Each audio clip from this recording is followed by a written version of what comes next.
दोस्तों, जैसा कि आप सभी जानते हैं, आईपीएस ऑफिसर का पोस्ट बहुत ज़्यादा पावरफुल होता है और अगर आप इस मकाम तक पहुंच जाते हैं तो गवर्नमेंट के द्वारा आपको काफ़ी सारी फैसिलिटीज़ प्रोवाइड की जाती है। तो दोस्तों, आज की इस वीडियो में मैं बात करूंगा आईपीएस ऑफिसर को दी जाने वाले 10 बेहतरीन फैसिलिटीज़ और पावर के बारे में। तो दोस्तों, वीडियो अच्छी लगे तो लाइक ज़रूर करें। चलिए शुरू करते हैं।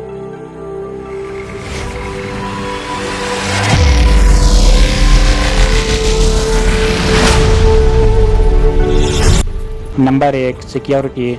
दोस्तों, आईपीएस ऑफिसर का post law and in order को मेंटेन करने का होता है। इसके अलावा आईपीएस ऑफिसर सैकड़ों लोगों को अलग अलग क्राइम की वजह से अरेस्ट करते हैं, इसलिए क्रिमिनल द्वारा बदला लेने की पॉसिबिलिटी भी ज़्यादा होती है। इसी वजह से आईपीएस ऑफिसर को गवर्नमेंट के द्वारा सिक्योरिटी प्रोवाइड की जाती है। ऑफिसर्स के साथ हमेशा 2 से 3 सिक्योरिटी गार्ड सिक्योरिटी घेरे में रहते हैं। इसके साथ ही आईपीएस ऑफिसर के मेन गेट पर और घर के बाहर भी एक सिक्योरिटी गार्ड हथियार के साथ तैनात रहते हैं। Number 2, salary. दोस्तों, इंडिया में जब से 7 पे कमीशन लागू हुआ है तब से आईपीएस ऑफिसर की सैलरी काफ़ी ज़्यादा अच्छी हो गई है।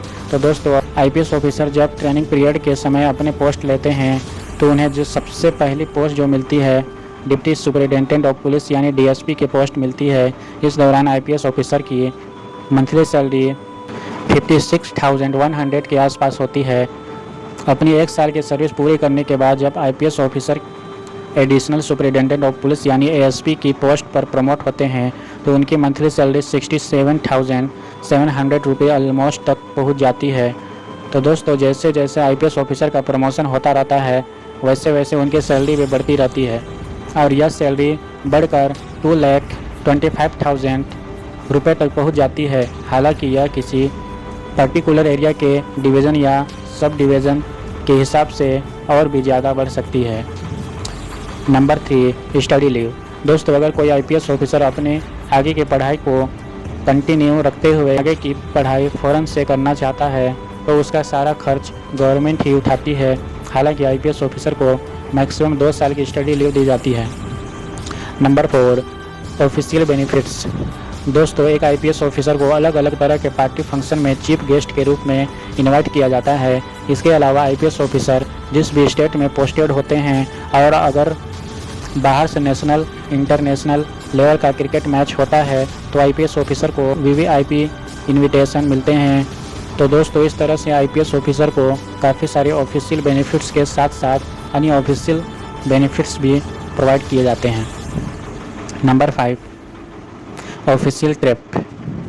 दोस्तों, एक आईपीएस ऑफिसर को ऑफिशियल ट्रिप के दौरान फ्री में एरोप्लेन में चलने की इजाज़त होती है। इसके अलावा आईपीएस ऑफिसर को बायो ट्रैवल करने पर टोल प्लाजा टैक्स भी नहीं देना होता है। इसके अलावा आईपीएस ऑफिसर को फ्री में ट्रेन के फर्स्ट क्लास में कोच में ट्रैवल करने की भी इजाज़त होती है। Number 6, subsidize electricity telephone facilities.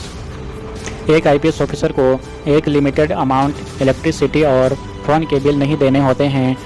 यह लिमिटेड इतना ज़्यादा होता है, आमतौर पर यह सब प्रतिलिपि उनके लिए फ्री ही हो जाती है। इसके अलावा आईपीएस ऑफिसर को फ्री इंटरनेट सर्विसेज और एसएमएस सर्विसेज प्रोवाइड की जाती है। Number 7, health and retirement benefits. दोस्तों, एक आईपीएस ऑफिसर को काफ़ी सारे हेल्थ बेनिफिट्स भी मिलते हैं। उन्हें हॉस्पिटल में फ्री ट्रीटमेंट भी दिया जाता है। इसके अलावा आईपीएस ऑफिसर को मेडिकल लीव भी दी जाती है। साथ ही साथ आईपीएस ऑफिसर को रिटायरमेंट के समय 80 से 85 लाख रुपए तक दिए जाते हैं, जो कि आईपीएस ऑफिसर के पीएफ यानी प्रोविडेंट फंड के पैसे होते हैं। हालांकि आईपीएस ऑफिसर को रिटायरमेंट के बाद कोई पेंशन फैसिलिटीज़ प्रोवाइड नहीं की जाती है। Number 8, vehicles. दोस्तों, एक आईपीएस ऑफिसर को गवर्नमेंट के द्वारा एक ऑफिशियल व्हीकल्स भी प्रोवाइड किया जाता है। इसके अलावा आईपीएस ऑफिसर को कांस्टेबल के रूप में एक ड्राइवर और एक बॉडीगार्ड भी प्रोवाइड किया जाता है। इसके साथ ही आईपीएस ऑफिसर्स के व्हीकल्स के खर्चे भी गवर्नमेंट ही उठाती है। हालांकि आईपीएस ऑफिसर को अपने व्हीकल्स पर किसी भी तरह की बत्ती लगाने की परमिशन नहीं होती है।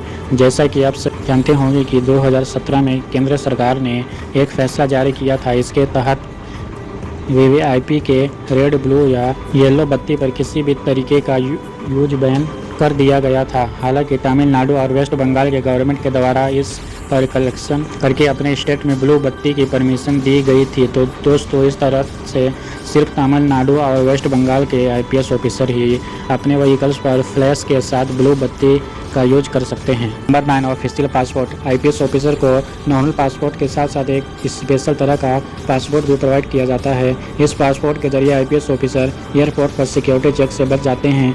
इसके अलावा इस पासपोर्ट के जरिए आईपीएस ऑफिसर जिस भी कंट्रीज में ऑफिशियल दौरे पर होते हैं वहाँ उन्हें गेस्ट की तरह ट्रीट किया जाता है।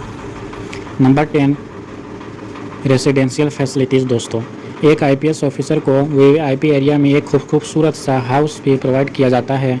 जब आईपीएस ऑफिसर एसपी के रूप में पोस्टेड होते हैं तो उनका घर और ऑफिस दोनों एक ही बिल्डिंग में होता है। इसके अलावा आईपीएस ऑफिसर को दिया जाने वाला बंगला बहुत ही ज़्यादा बड़ा होता है। साथ ही साथ आईपीएस ऑफिसर को गार्डनर और सर्वेंट भी प्रोवाइड किए जाते हैं। सुंदर से घर के साथ एक आईपीएस ऑफिसर चाहे तो खुद का घर भी खरीद सकते हैं। इसके लिए उन्हें बैंक से बहुत ही कम दर पर लोन भी मिल जाता है। दोस्तों, आज की इस वीडियो में इतना ही। मिलते हैं अगले वीडियो में। अगर आप चैनल पर नए हैं तो सब्सक्राइब। Thank you.